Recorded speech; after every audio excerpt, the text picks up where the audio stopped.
A lopakodó Konrád.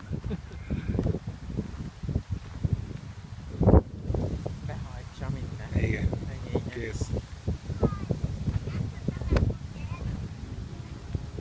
Nem baj, Konrád. Hol vagyunk most, Koni?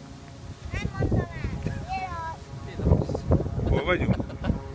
Hol vagyunk? A Dunakeszi alsó névű tónál vagyunk, horgásztónál, ilyen magánhorgásztó. Itt vagyunk.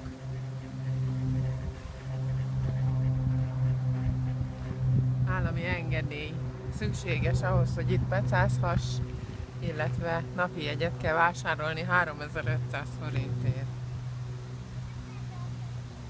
És akkor lehet pecázni, lehet tüzet rakni, lehet kis pavilont bérelni, vagy hát nem tudom, azt adják-e biztos.